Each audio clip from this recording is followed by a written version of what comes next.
Greetings, Temple Beth Shalom. Rabbi Box here with Parashat Shavua, still in the book of Numbers, Parashat Chukat, Numbers chapter 19, verse 1 through chapter 22, verse 1. And there's three main sections in the outline. There's the red cow ritual after contact with a corpse. They're given instructions for handling the red cow and rituals after the contact with a corpse, human bones, or a grave. We have the sad deaths of Miriam and Aaron, Miriam's death, Moses and Aaron punished, fateful incident at Meribah, failed negotiations with the king of Edom, and Aaron's death and Eleazar's succession as chief priest. And then toward the journey's end, itineraries and songs, negotiations and battles, successful battle against the king of Arad, further complaints, itinerary of travels in Israel's song, and the successful political negotiations and military victories. So the red cow ritual. According to this week's Torah portion, if you touch a human corpse, you come in contact with a corpse, there is a particular ritual involving this red cow. And here is the ritual. Instruct the Israelite people to bring you a red cow without blemish, in which there is no defect and on which no yoke has been laid, never worked. You shall give it to Eleazar the priest. It shall be taken outside the camp and slaughtered in his presence. Eleazar the priest shall take some of its blood with his finger and sprinkle it 7 times toward the front of the tent of meeting. The cow shall be burned in his sight, in Eleazar's sight. Its hide, flesh, and blood shall be burned, its dung included. And the priest shall take cedar wood, hyssop, and crimson stuff, and throw them into the fire, consuming the cow. The priest shall wash his garments and bathe his body in water. After that the priest may re-enter the camp, but he shall be impure until evening. He who performed the burning shall also wash his garments in water, bathe his body in water, and be impure until evening. A man who is pure shall gather up the ashes of the cow and deposit them outside the camp in a pure place, to be kept for water of lustration for the Israelite community. It is for purgation. He who gathers up the ashes of the cow shall also wash his clothes and be impure until evening.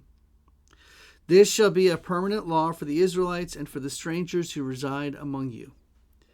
Those who touch the corpse of any human being shall be impure for 7 days. They shall purify themselves with the ashes on the 3rd day and on the 7th day, and then be pure. If they fail to purify themselves on the 3rd and 7th day, they shall not be pure. Those who touch a corpse, the body of a person who has died, and do not purify themselves, defile God's tabernacle. Those persons shall be cut off from Israel. Since the water of lustration was not dashed on them, they remain impure. Their impurity is still upon them. This is the ritual. When a person dies in a tent, whoever enters the tent and whoever is in the tent shall be impure 7 days. And every open vessel with no lid fastened down shall be impure. And in the open, anyone who touches a person who was killed or who died naturally, or human bone, or a grave, shall be impure 7 days.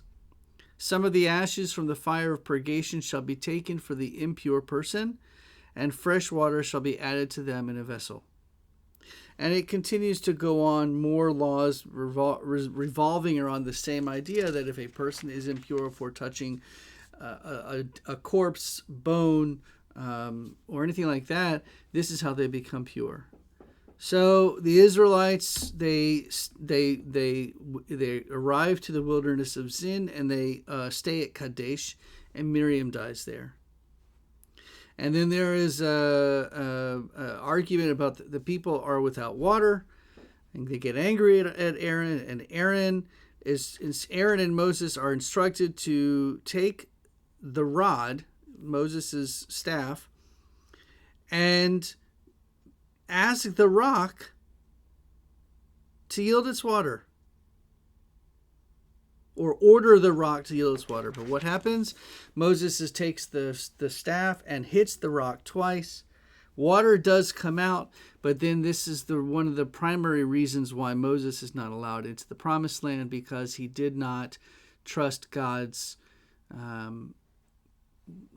rules, and he went against what God asked him to do.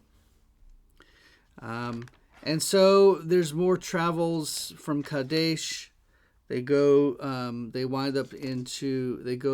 all over the place.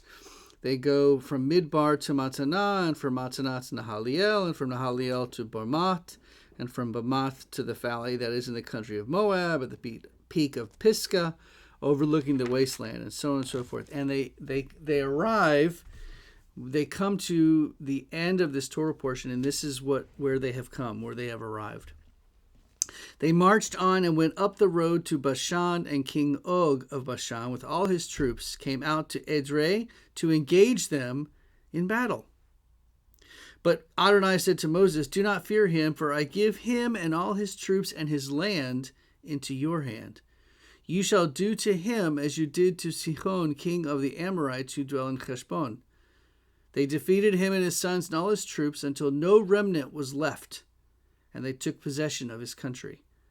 The Israelites then marched on and encamped in the steppes of Moab, across the Jordan from Jericho. And that is the end of this week's Torah portion. I am still at Camp Coleman. Well, I'm in my office, but when you receive this, I'm still at Camp Coleman, and I very much am looking forward to being back with you next week. I wish you an early Shabbat Shalom and a happy July 4th as well.